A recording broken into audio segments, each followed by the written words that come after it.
Here we are, bottom of the Smash Mountain, and today I'm so excited to be joined by Pikachu942. Pika, how are you doing tonight?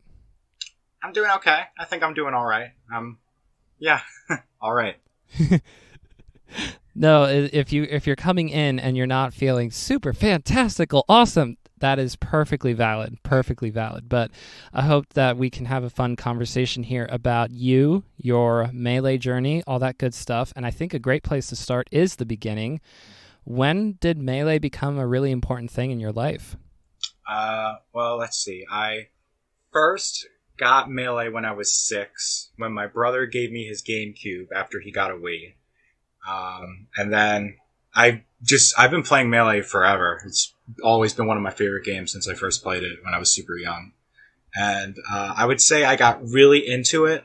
The first tournament set I ever saw was Mango versus Taj at Genesis 2 back in 2011.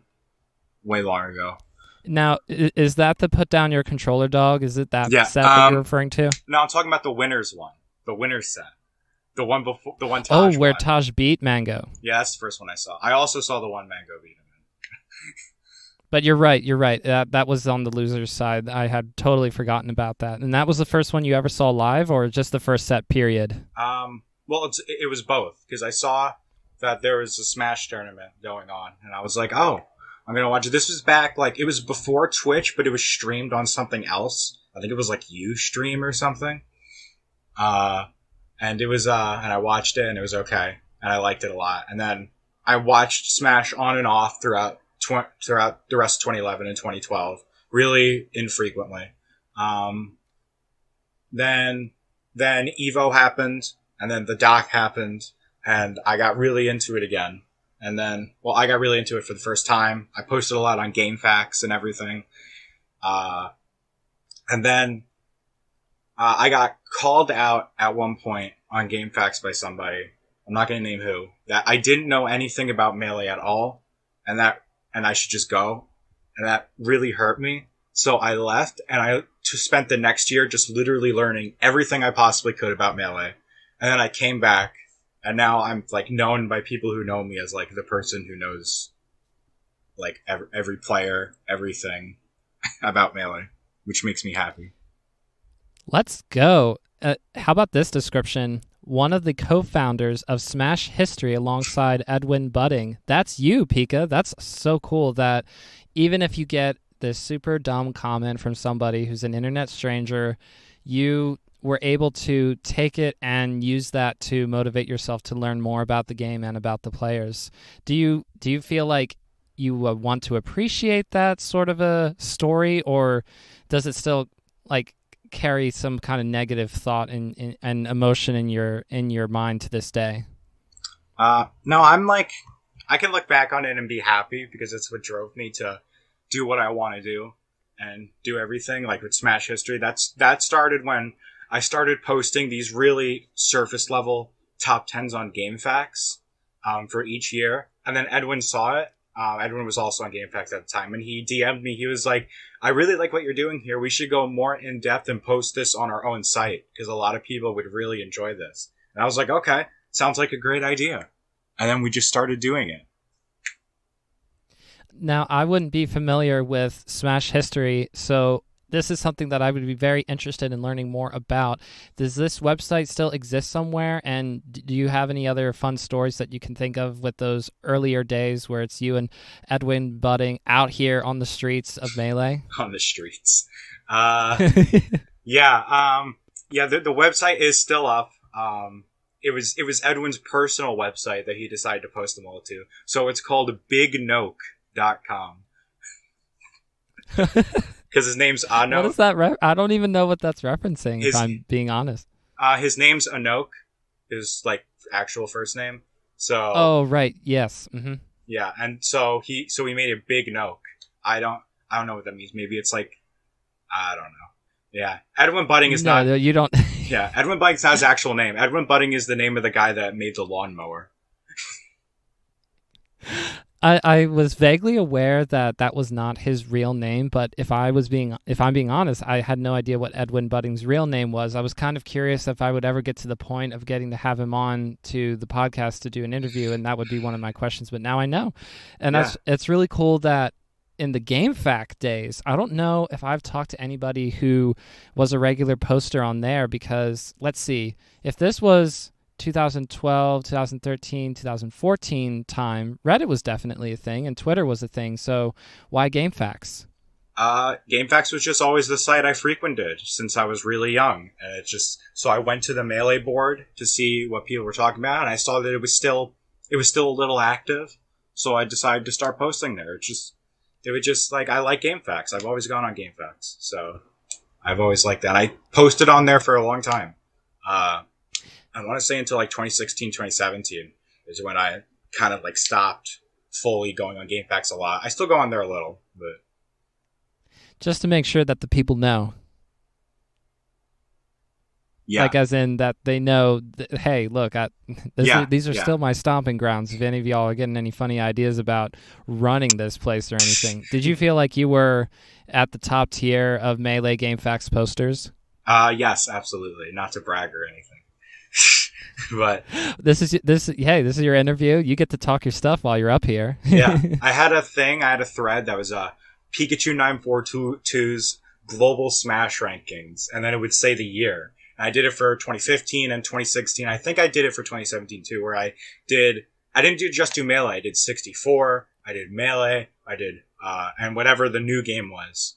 And it was and I would update them weekly after the tournament. So it was like a rolling ranking. Wow. And I actually was able to find your Pikachu942.blog where you have articles written here about all-time Melee top 100 another year, and that was the latest one that you did right at the start of the pandemic. Yes. I might be Great getting timing. too far ahead in the timeline, but that's something that you had kept up with even up to the time where LAN started to not become a thing. So that's really cool that you wanted to do that despite the fact that there were quote-unquote more official things like the MPGR, and I guess Melee It On Me did it for a little while, the top 100 rankings as well. Yeah.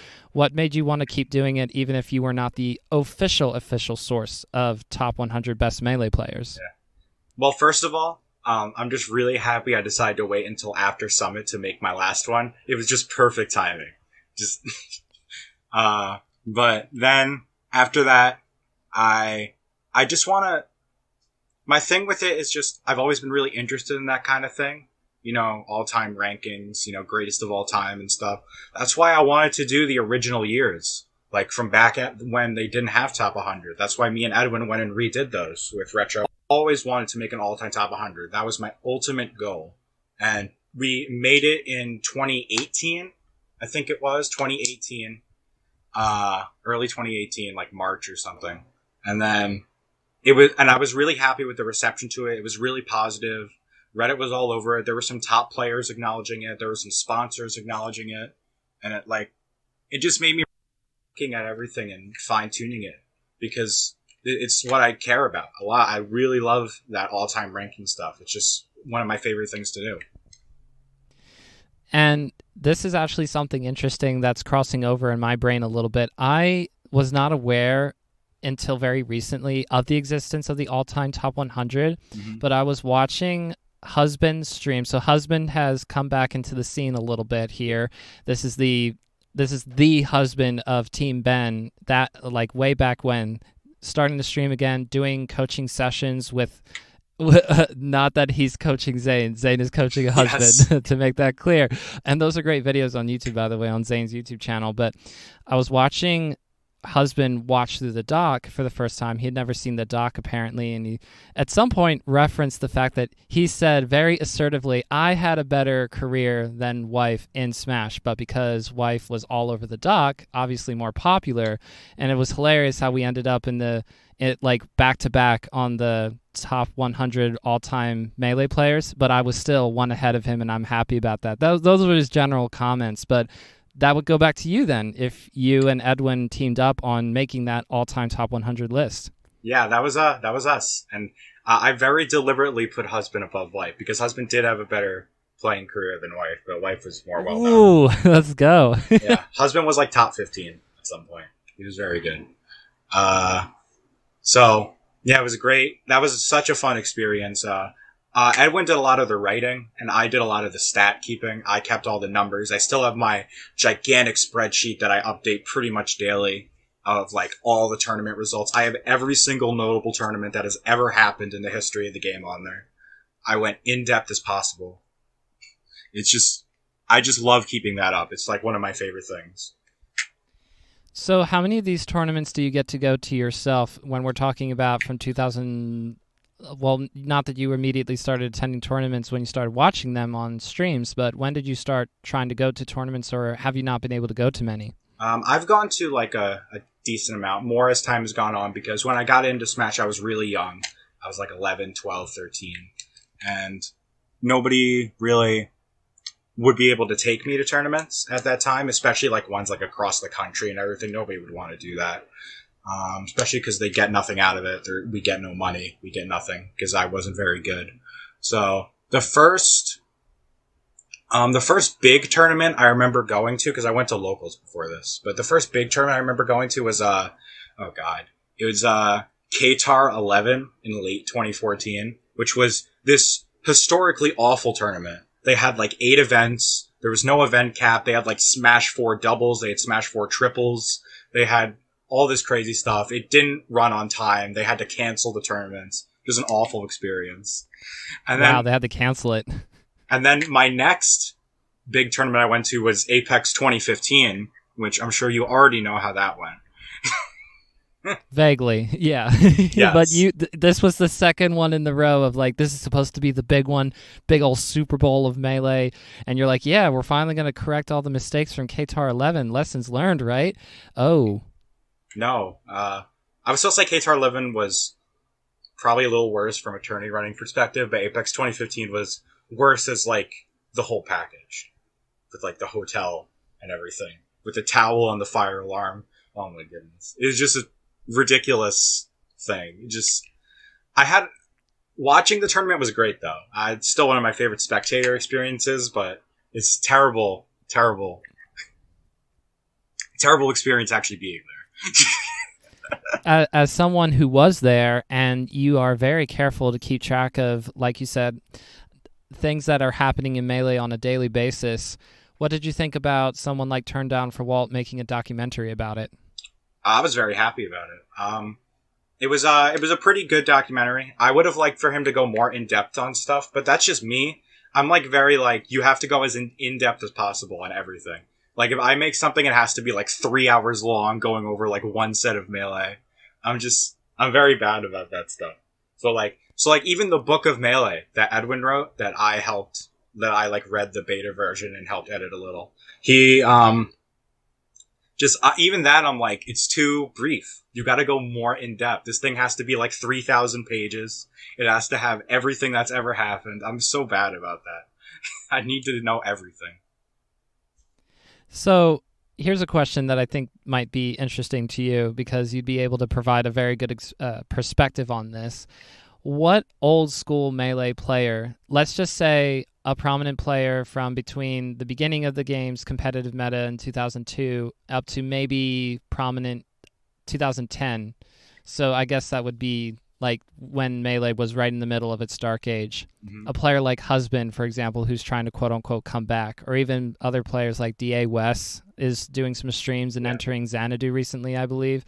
Mm-hmm. Of all those kind of players, who do you think stands the best chance of being able to compete in today's meta, possibly shooting for top 100, or even who would you want to see try to make a return into the Melee competitive sphere? Oh God, that's a loaded question. There are so many players from back then that if they tried really hard today, they could probably be like pretty good. Not like amazing. I think there's very few from back then that if they came back now, they could be like an amazing player again, because the game has just evolved so much. And if you've been out of it for that long, it's going to be really hard. Like Ken came back after 5 years, and it took him a couple years to get back to like being really good. And he was Ken.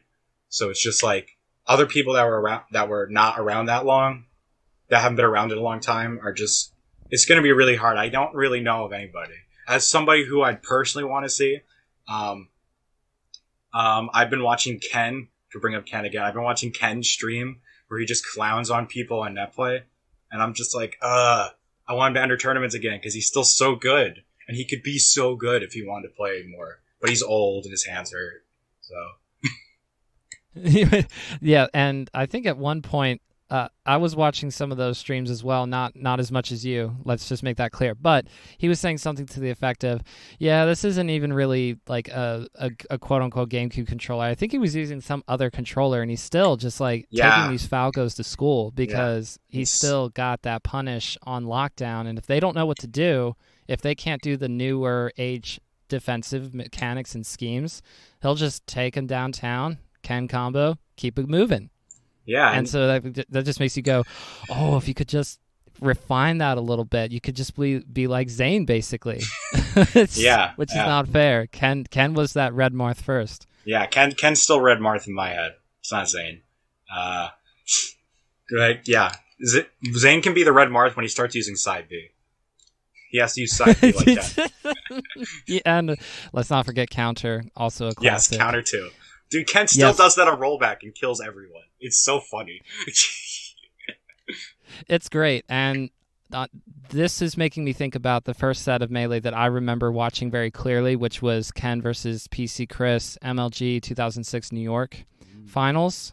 And that, of course, that's a classic set. Of course, it's like sort of the transition of, hey, look, someone from the East Coast can finally beat Ken and all that kind of stuff. But I remember watching that even back in about 2006, but I never like dove deeper. That's my story. But I'm curious about when you see something like, now I'm forgetting. I remember Qatar 11, but now I'm forgetting. Oh yeah, Taj versus Mango, the winner set. When you see something like that, what made you flip that switch to going, I want to dive deeper? Do you think it's part of your personality, or did Melee bring that out of you? I would say it's more part of my personality, because if you know me, you'll know when I get into something, I get really into something. Like, I don't just have spreadsheets on Melee, though the Melee one is probably my most in-depth. I have spreadsheets on, like, professional wrestling and anime and My Little Pony and all this other stuff that I'm really into. And just, like, all these very detailed spreadsheets about various different things. It's just how I operate. Just when I like something, I really get into that thing, and I just go full in on it. And Melee was just one of those. So Melee is probably the one I dedicated the most time to, if I had to say.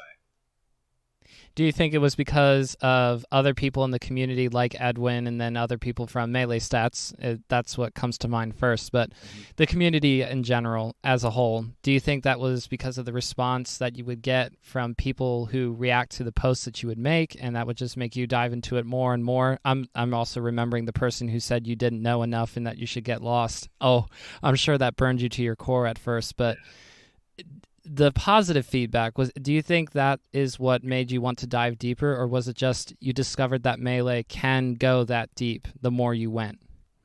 It's kind of both. I was really into Melee, so I was going to do all this stuff regardless, but, well, not all of it, but most of it. And when I released some of my stuff, like the first thing I ever released publicly was, I made this list in 2015 around when Press Start happened in like early 2015 on Reddit of every single time a god had lost to a non-god in history. And I posted that to Reddit, and I got upvoted a lot, and it got mentioned on the Press Start commentary. And that actually made me very happy. So it made me want to do stuff more. So then I started posting more stuff. The people on GameFAQs have always been ridiculously supportive of me. Shout outs to Masked Cheek. Masked Cheek is awesome. They are great. I love them. Shout outs to, how do you say his name? Habefiet? We just call him Happy Feet. But yeah, he was awesome too. His favorite set is also Mango vs. Taj, the Genesis 2 and winners. So, yeah. And do you think it's because it's specifically like how Mango can be so good at the game, but then also be very vulnerable at times, that you really like the Taj versus Mango set? Because obviously Mango has taken other losses before, and most recently and notably losing to Wizzy and SCL Season 2. But do you think it's because of the Mango factor, or was it really Taj you really liked watching in that winner set? Well, Mango was really exciting in that set, and I really liked the push and pull where Mango would like destroy Taj, and then Taj would catch him on one mistake and kill him. It's just a really back and forth fun set. But I would say Taj is who really captured me in that set. Like I'm a Marth main, and I would say that's probably because of Taj.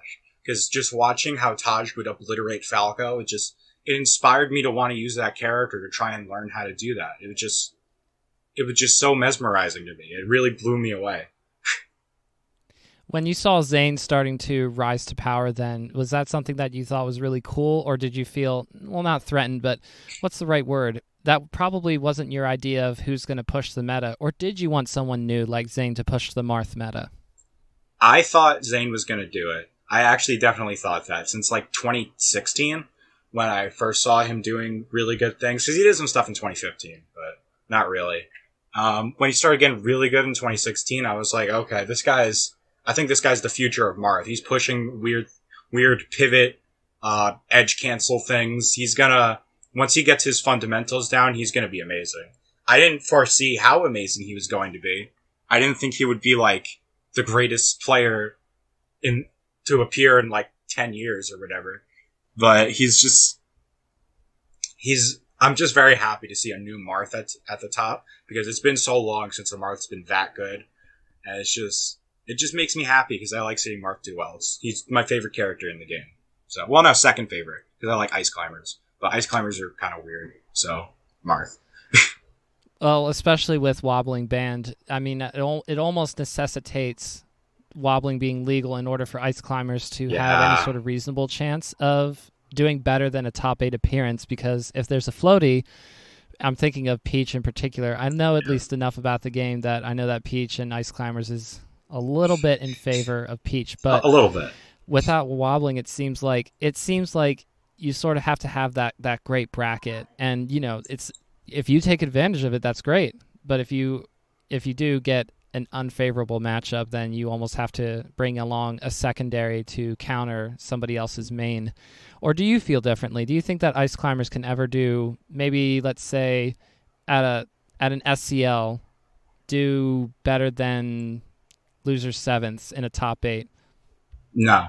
I think Icy suck without wobbling. I think they're so bad. That? I think they're cool though. I think they're a really cool and interesting character, but it's just we're never gonna have that shoot at performance again. We're never gonna have that wobbles performance again. I don't think, well, we'll probably get some really good Ice Climbers eventually, but I don't think we're ever gonna see the peaks that we've seen in the past from them. I think they're gonna cap at like top 8, maybe top 4 at a major if you're doing really good. But like, I think without wobbling, I think Peach and Puff are so hard. They're just so difficult. I don't know how anybody does that. It impresses me insanely if the Icies can do that. It is definitely a tough prospect without wobbling, but I know that a lot of Spacies players are currently going like, well, wobbling is just like, it's not a cool thing, it's super boring. You just press A rhythmically.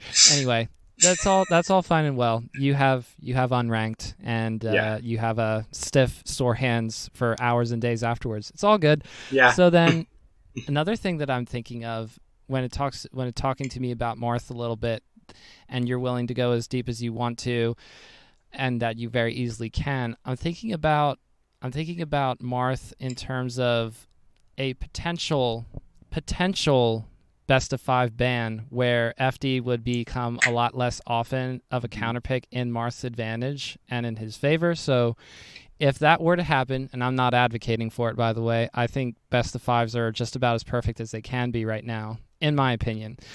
But if you had a ban in a best of 5 and therefore FD disappeared, how does that change Marth versus the Spacies or fast fallers in general, in your estimation? I think it gets harder for Marth, but I actually don't think it gets that much harder. I think Marth's really good on all the stages. I think he's just a really good character. Like, I think he's underrated on some stages. Like Dreamland, I think he's underrated on. I think he's actually pretty good on Dreamland. Which I think more and more people are starting to think because of Zain, but for a long time it was like Dreamland is Marth's worst stage. I don't really think that at all. Really? Because I was thinking that Dreamland, just as a spectator, I was like, are you kidding me? Marth can live forever on this stage. Dude, Martha's so good at everything. He's just... I don't think he'll... I think if we get rid of FD, which I don't agree with, but I understand it, I don't think Marth would be hurt that much. I think Zain would still be the best in the world. He doesn't need FD. He 3-0s everyone anyway. They never even go to FD. And occasionally gets beat by Mango on FD, so that... yeah, I don't think I don't think it really makes a big difference, because Mango could beat him there anyway. He'll figure it out with the specific the Mango matchup. And Zain has talked about this like at length. Anytime he gets asked about what's so different about Mango, and that's his thing, he's like, Mango is different than any other player that I play against currently, just because Mango somehow just is different in the sense of rushdown and doing mix-ups and whatever else stuff that he says that I forget his exact words, but watching the Mango-Zain rivalry is so interesting because Mango has been at the center of a lot of classic rivalries in the past, and yet is still competing. From your perspective, on an all-time perspective, do you think that it's just how Mango can continually stay relevant, even if there are slumps, but just always coming back and looking better than ever? Do you think that's the biggest strength that Mango presents with his entire career, or what do you think the greatest thing of Mango's resume is as a whole? God, Mango's insane. He's so good. He's been so good for so long. His longevity is, I think, severely underrated. I think he has the best longevity in the history of Melee. He's been around for so long. He's won majors in like 12 different years or something like that. Like, I have a list. I forget the exact number. I think it's 12. It's 12 or 13. It's just insane. He's just been good for forever. Literally forever. Since he started, he's been good since before Brawl came out, and now Ultimate's out, and he's still top 2 in the world. And it's like, he's so good, and I don't even know what his best thing is, because everything about him is so good. His aggression's great, his defense is great, his aerial drift is amazing, way better than any other Spacey. He's just such a good player. I don't know what to say about him that nobody else has said. He's Mango. He has so many classic moments. He has more classic moments than any other player by like 5 miles. It's not even close. He's really good. He's really good. And then the last question about Zain, or probably the last one. We'll see. I might think of more. But when it comes to your all-time list, how do you put Zain on there when his Smash career, especially compared to somebody like Mango, is very, very young? Yeah. Zain started, I want to say, 2014, 2015, Mm-hmm. but that might not be true. It was probably earlier now that I think about it. But how do you put Zain's really recent performances in the past year in the online era? How do you do that, as well as accounting for the online era? You could just talk about that too for your all-time list. You're accounting for the online era now. Yeah, me and Edwin have talked a lot about this recently. It's about how do we factor in online. Because initially when it started, I was like, oh, none of this is going to count. But it's gone on and on and on, and people are taking it more seriously. And now that I personally played on rollback, I don't really feel like it's that different from CRT. I think it's definitely worse than CRT, but it's not that different, in my opinion, as a bad player. So I think it's interesting to think about. Me and I would have been really thinking about this, because Zain's dominant streak on net play is up there with some of the best dominant streaks we've ever seen. Like Ken's Prime in 2005, or Armada's awesome reign in late 2016, early 2017. Like these mammoth legendary runs that people have had, and Mango from pound 3 to pound 4. It's Zain's right up there now as one of the best runs ever, and it's hard to really evaluate him because his peak has coincided with a time when Melee, is kind of in a weird place with online and the pandemic and everything.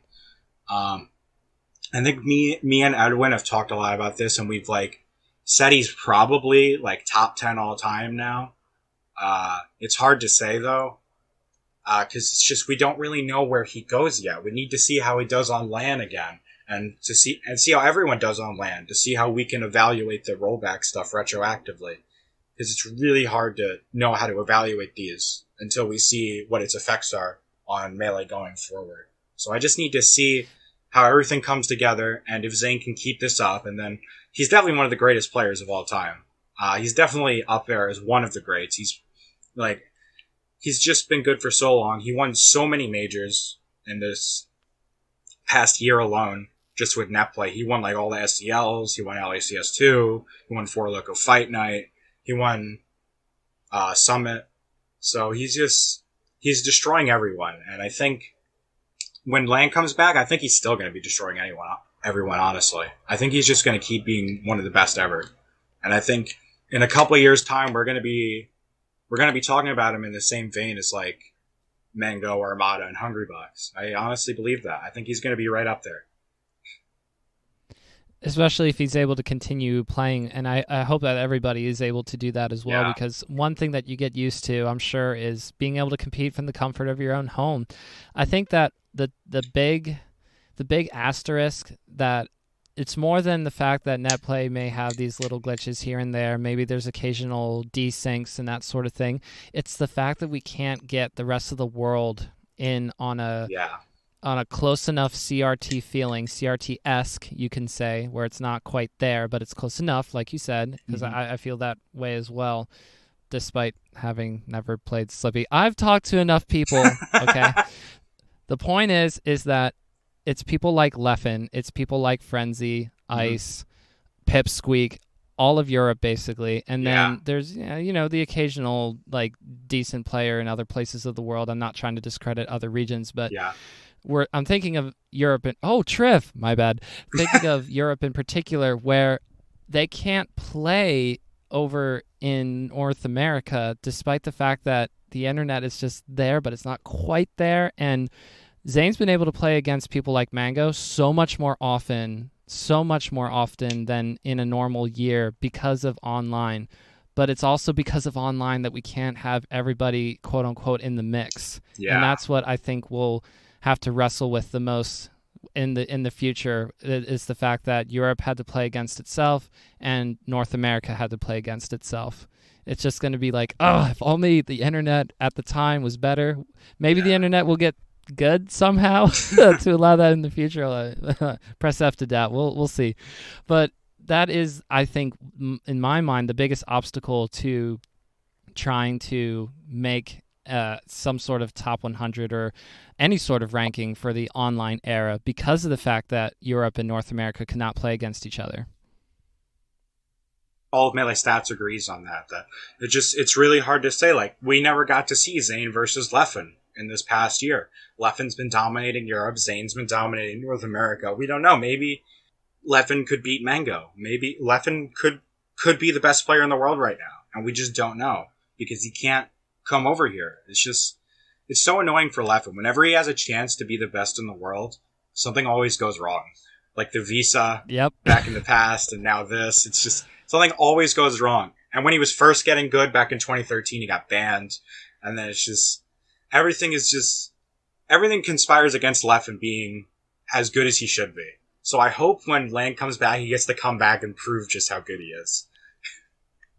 I really hope so as well, because it is interesting to me how I not only have noticed this, it's more of the fact that Leffen has made it very clear. It's like every time I'm about to take over the world, something dumb happens. Yes. But I'm hopeful that something like Summit 11, even if it's not that event specifically, where Leffen is able to make an appearance, just because of how things are sort of like back, but also not back at the same time. Yeah. But a year from now, maybe it's Summit 12 or 13 or whatever number it is by then, where Europeans can come over, like the travel restrictions are lifted more because of everything being more safe and more vaccinations, blah, blah, blah.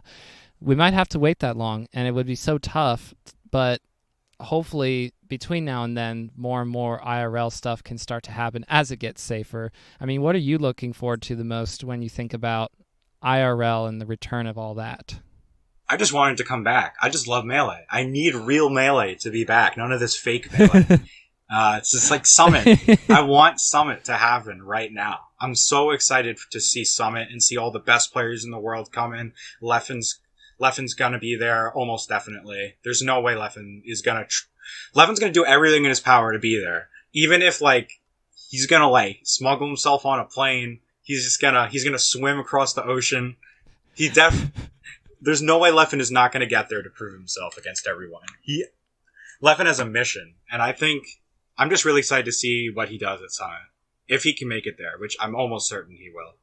I'm just really excited to see Summit. I'm excited to see where Melee's going to go after Summit. If there's going to be more IRL events, like more like small, like invitational style ones, like throughout the regions. I think that'd be really cool. It's just I don't know when Melee is going to come back. My prediction is that we're all going to be roughly back in like a year-ish, maybe a little less. I think like in 10 to 12 months we'll be back, and we'll all be happy again, and the world will be right, and everything will be correct, and we'll be playing real Melee. On CRTs or monitors, though? CRTs, please. I'm sorry, I couldn't help but pop the bubble. You were probably being mostly sarcastic or mostly genuine saying that, whichever, with a hint of the other. Yes. A perfect yin and yang, positivity, but also going, well, we may not get there in one piece, but we'll land on our feet. And I'm looking forward to return of IRL type stuff because I've got my first shot. Second one's coming in the beginning of June. Me too. Or what have you. And my second shot's June 1st. Oh, June 5th. Well, hey. Hopefully it goes well for both of us. So if I'm able to go to my first tournament ever, either in a local way or whatever ends up happening, like it's going to be super cool to like have this newer perspective of one of like, you know, where I can finally express how much I love the game, because it's just been in and out with me ever since 2006, where I'm like, oh, so people play this competitively. Oh, that's so cool. I would love to do that. Oh, but I'm too young. And then it was, I'm too this, I'm too that. I just talked myself out of it every time. And like, I was finally starting to work up the courage, if you will. And then the pandemic. So you could say that Leffen and I are almost very similar, not because I'm about to be the best player in the world, but just, hey, you never know. You never know. No. I'm gonna be someone who really enjoys going to a Melee tournament. Like, I can't wait for that to actually happen, because I feel like it's just been however many years overdue. So I'm really excited about it too. I hope that you have a great time, because for me, it's just with Smash, you gotta, like when I first got into Smash, in my opinion, you can't go in thinking, oh, you're too young, you're too this, you're too that. Like, if I thought that, I would have never done anything, because I got into Smash when I was 11, and I would have never done anything if I thought I was too young or I was too nothing to do anything. I just did it. I just did what I wanted to do in the scene, and I got to where I am now, which is not like an amazing place, but it's like a place I'm happy with. I'm nice and comfortable. I get to be on this amazing podcast, and I'm just very happy with where I am. And I think if you put yourself into something that you really care about, no matter what happens, you will come out the other side happy with yourself. So I really hope you get to do what you want. That's very kind of you to say. One cool thing is you are the Pikachu942 of the MeleeStats Discord. That's literally like a Discord server role, and I believe it is only set for you. So that's really, really cool. Yes, that's where you do most of your public discourse now. Is that correct? Yeah, I'm the Pikachu942. They were because I came in, I left and came back, and when I came back, MeleeStats was gonna give me back my MeleeStats role because I'm in MeleeStats. But then I was like, no. Give me a Pikachu942 role. and they gave it to me.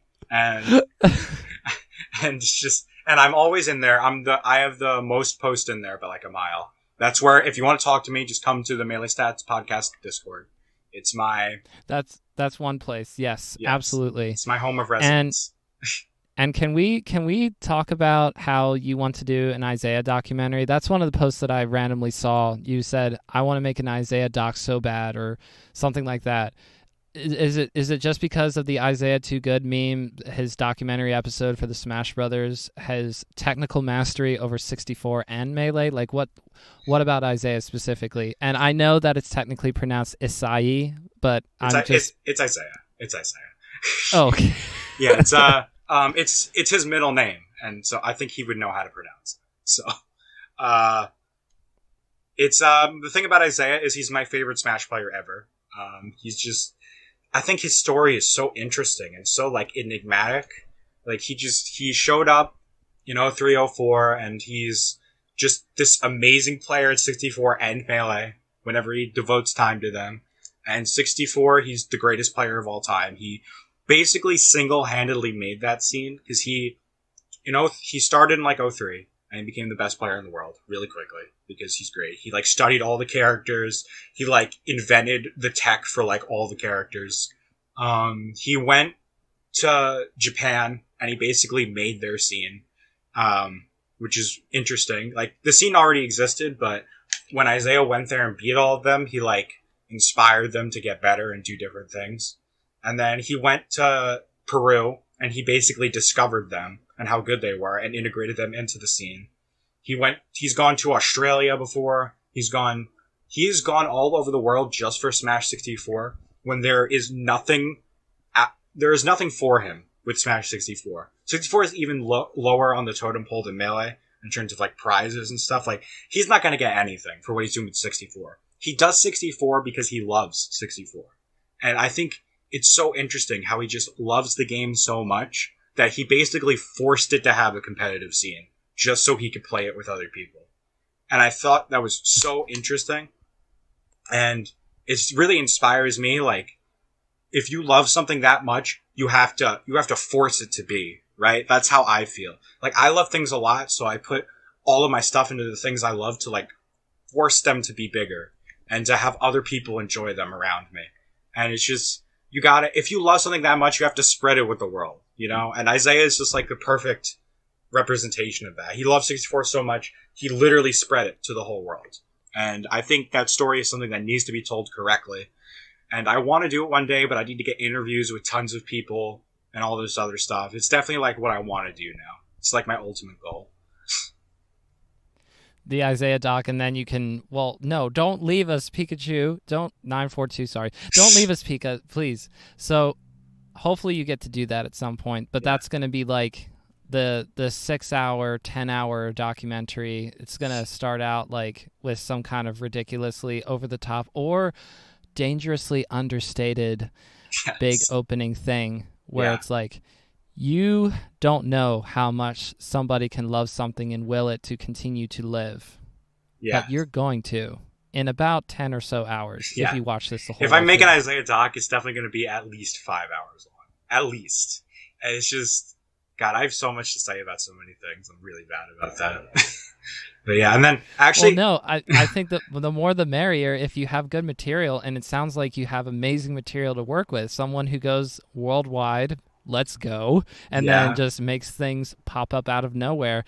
Oh, you don't really like Smash 64? Well, play me and see how much you like it after that. Oh, I guess I'll just start a competitive community and you can go to somewhere else, Isaiah. We got this. Yeah. That's so cool. I know, it's so cool.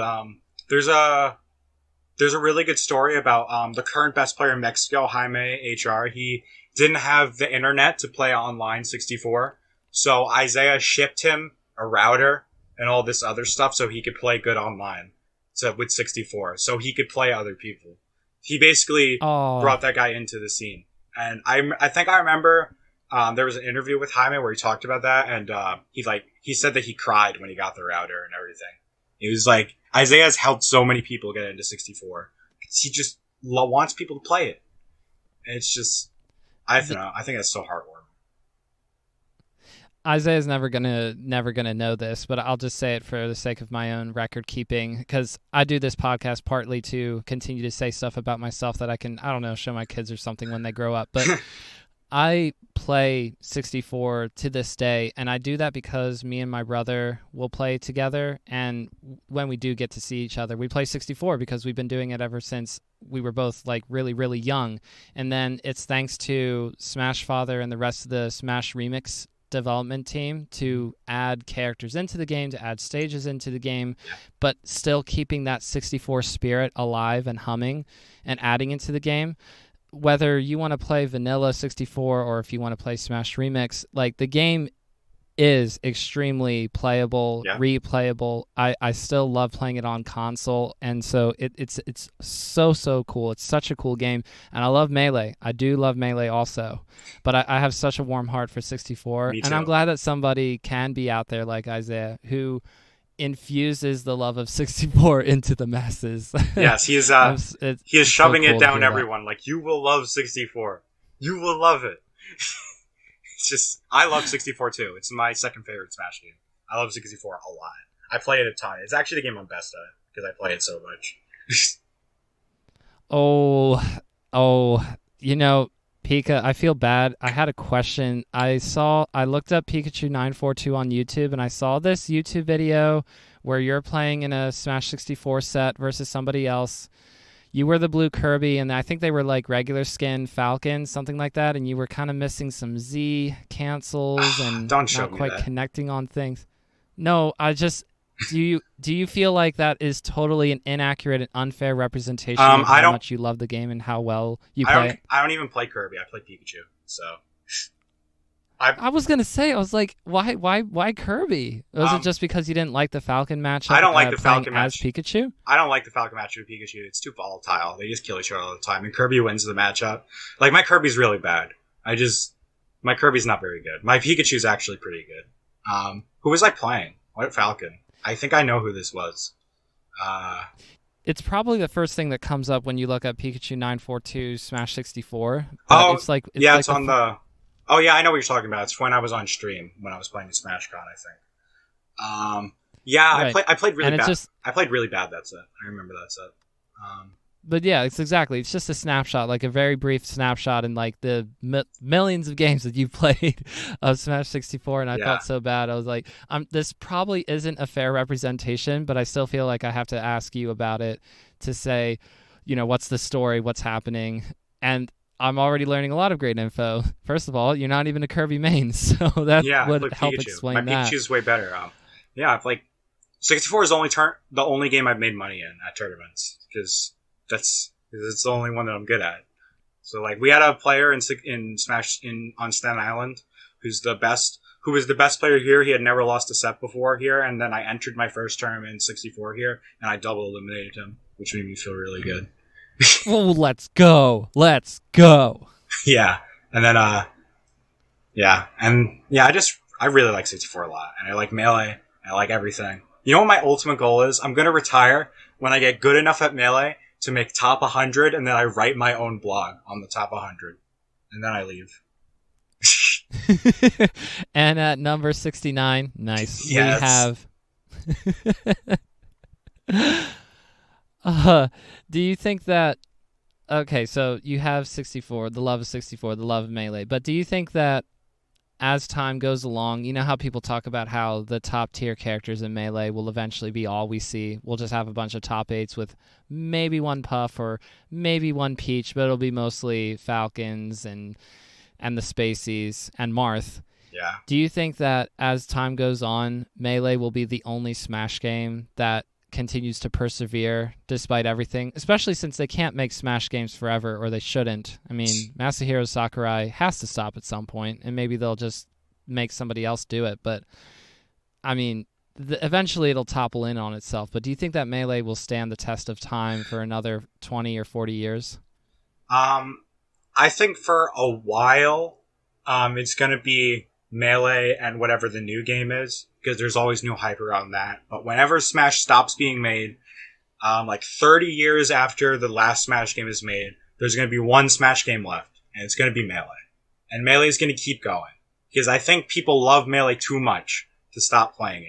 Mango's going to be like 80, and he's still going to be playing Melee. It's just, you can't stop playing Melee once you start playing it. There are people who say that they're going to retire, they come back in like a week. It's just, you can't stop playing Melee. It has a hold on you. And it's so difficult to stop because it's just so much fun. Like, why would you want to stop? Because it's one of the greatest games ever made. And it's just, that's how I feel about it. And I think in 100 years, if any Smash game is left, it's going to be Melee. It's enough to make me overcome. Well, okay, I also want to give credit to the Alston Melee podcast and the Wannabes podcast for helping me get over my fear of, but maybe I just shouldn't do anything. But Melee itself, as the game, managed to help me over the course of many years overcome my, I don't know if I can do this sort of thing. Like, I could talk about the game and I could talk to people about the game and it's going to be fun. Like, who cares? Like, if I'm not a top player, exactly. I just love the game so much. Exactly. So I really appreciate you being willing to come on. I don't want to take up too much more of your time, but I think I'm starting to run out of questions. Is there any? I was going to toss it to you, but I think that in the interest of time, do you want to start to wrap up, or did you want to keep going for a little bit longer?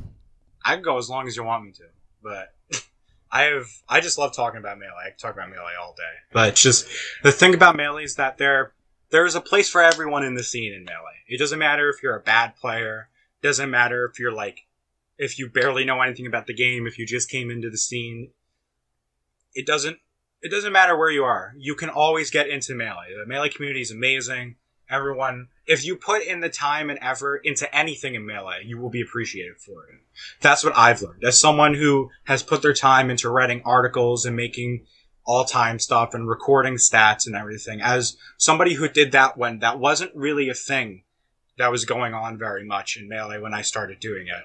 It just made, and I was appreciated for it, even though I was not really a good player. And I'm still not a good player. But, so it doesn't matter how good you are at the game. If you love the game enough and put your heart into it, you're gonna find people who appreciate you in the scene. And I think that's something that everyone in Melee should know about. That no matter what, you will find a place here. Oh, that's very sweet of you to say. That's so cool. And I think you're absolutely right. But now I'm sort of curious as to whether or not you think you could whether you could beat the Prime Crimson Blur in a Marth Ditto.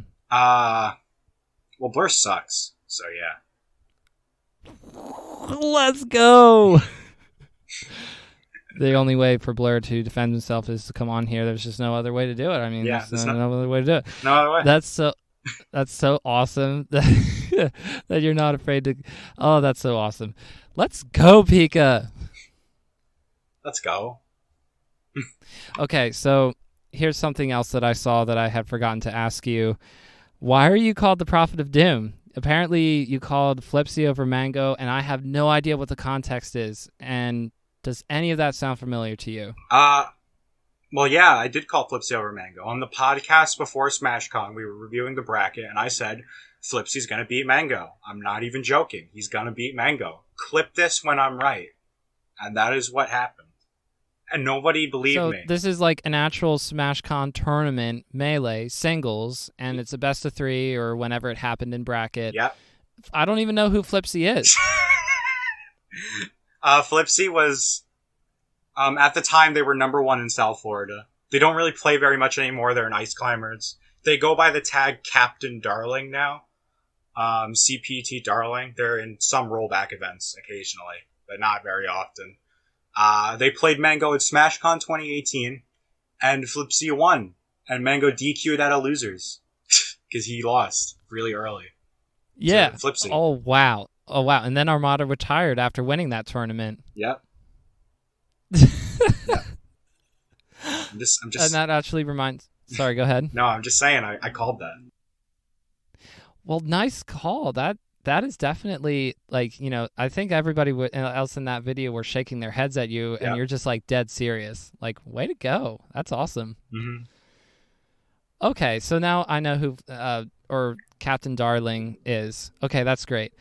And speaking of Florida, that actually makes me think about whether or not you have each state be in a power ranking of what the best state is, either currently out of Melee players or all-time Melee players. Obviously, California is there, Florida's there. What other state comes to mind that I'm not thinking of that has really strong players currently or had really strong players as a whole?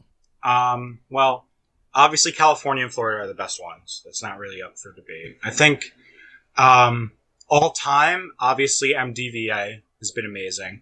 Zain, Chillin, Chu, Asin, wife, husband, etc. Tri-State, or more specifically New York, has always been great. I think even right now they're really good. New York, New Jersey, that area. I think they're really underrated. I think they're really, really good right now. What other places? What other regions? The Midwest. I want to give a shout out to Brentos and all of Texas Melee. Yeah, you know, players like Albert and Justice. Yeah, shout outs to Texas. You got Blues Clues. You got all these other great players in Texas. Bobby Big Balls, I guess, is there right now. So I don't know where he is. He's everywhere. Yeah, Yeah, Texas is great. Great region. They're very big. Arizona's always been underrated and will continue to always be underrated. The Midwest is great. I think every state in the Midwest is pretty good. Ohio, Michigan, Minnesota, Illinois, all those places are great. Just, I'm the kind of person who, because I know every player in all the states, I think every state is good, except Wyoming. Wyoming sucks, but every other state is great. Yeah, there are no good players in Wyoming. Shout outs to all of my Wyoming Smashers. None of you are good. Oh, well, that's just a call out, Yeah, the same way you got called out and came back better than ever. Yeah, how about somebody from Wyoming prove me wrong and get really good? I want to see the first good Wyoming player. Yeah, they could be WY and then their player tag, and we could hear Wyoming chats. Wyoming. The next super major. Oh my gosh. Dude, Wyoming, nobody cares about Wyoming. Wyoming is not very good, but all the other states have at least one good player. I don't know. I love every state in Melee because I love looking at all the regions and figuring out where all the people are. I know like random people and on all the region PRs. Just I know like who's 7th in like Champaign. I think it's like Coffee right now. Maybe Captain Pretzel. I'm not exactly sure, but I know all the players there or whatever. So it's just here. Let me try and play a little bit of keep up with you here. Is Newt the best Idaho player right now? Yes, Newt is definitely the best player in Idaho right now. Not even close. Newt. I love doing that when I sparingly visit Newt's stream. I always love just doing that in all caps. And I don't know how much Newt actually appreciates that or not, but I love doing it. Yeah, Newt's the best player in Idaho. It's good players. That's awesome. When you see different events being run online in this online era, do you think it's a little bit of a copy and paste, especially when something like the Austin Melee Bender comes along and just sort of blows it out of the water with how they did the presentation of the entire event, side events, content, 24-hour stream? Well, actually, it was a 48-hour stream, but you get it. Do you wish that there'd be a little bit more variety, or do you think that there needs to be a lot of, I hate saying copy and paste because these TOs work very hard and players compete a lot, et cetera, et cetera. At the danger of making myself sound ungrateful for Melee, do you think that more variety is good, or do you like it where it is now with the online scene? Well, my thing is that as long as all the streams are serviceable and all the players and the spectators are having fun, I don't really care how it looks. It's like, for me, I just love seeing Melee. I don't think it needs to be like all these like different, unique ways of looking at Melee and all this stuff. I think if you just give Melee to somebody, they're gonna love it. And you don't really need to do much more with that. I think what Alston did was great, and I would love for more stuff like that to happen, but if it doesn't happen, I personally am not really that upset about it because we're still getting Melee every single day. We're getting a high-level Melee every day. I don't really have anything to complain about. What would you say that you're working on right now, aside from the long-term Isaiah documentary, that you feel comfortable sharing for the people who are listening? Well, I recently finished the first draft for a script for a video that will be on the MeleeStats channel eventually. So I just finished that. Let's go. It's going to be the first one directed by me. So... Directed by Pikachu942. Let's go. And it is about something that we have already talked about today. See, that's awesome because we have bounced around a lot, and so that's just like, oh, yes. Okay, that's awesome. Wait, I already know what it is. Never mind. You don't have to tell me. I don't have to tell the people, but I know what it is. I can't wait to tell you after we're done recording and for you to say maybe, and that'll be enough. Anyway, keep going. That's going to be... Yeah, I just finished the first draft for that. We just got to edit it and then make the video and produce it and everything. Like, only the script's done now. So there are going to be other videos done before that one, but that one is coming for sure. That's really cool. That's something to look forward to. Awesome. Where can the people find you? They can find me in the MeleeStats Discord. Obviously, that's where I'm usually always talking. I have a Twitter. Twitter.com/GCH_Pikachu942. I have a Patreon if you want to support me for some reason. I don't know why you would do that. Patreon.com/Pikachu942. And yeah, that's where all the people that are into Melee could find me, on the MeleeStats Discord, on Twitter, on my Patreon. I don't really tweet that much, but I go on Twitter at least once a day, so you could find me. If you like DM me, I will talk to you, probably. Maybe not. Yeah, and that's where you could find me. And any other closing thoughts that you want to leave the people with, shout-outs you want to make? Shout-outs to MeleeStats. Shout-outs to Gimme Dat Wheat.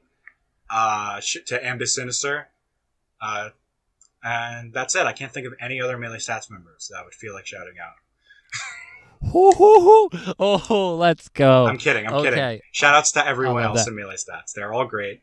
Shoutouts to the Book of Melee. It's a really good book. You guys should all buy it. And then shoutouts to Edwin Budding. He's cool. I like that he made the lawnmower. And then, yeah, there's shoutouts to Melee. Shoutouts to SSB_Seal, because I love him. Okay, that's it. Yeah, Seal's been making waves recently. Yes, I'm so happy he's getting better as a player. He's getting better as a commentator. I love Seal. Okay. Let's go, Seal. Let's go, Seal. Alrighty. Let's see. From my own perspective, I don't really have anything else to add, but Pikachu942, yes, go be a Raichu level supporter of this person. Pika, thank you so much for being on me with Bottom of the Smash Mountain. Pleasure to be here.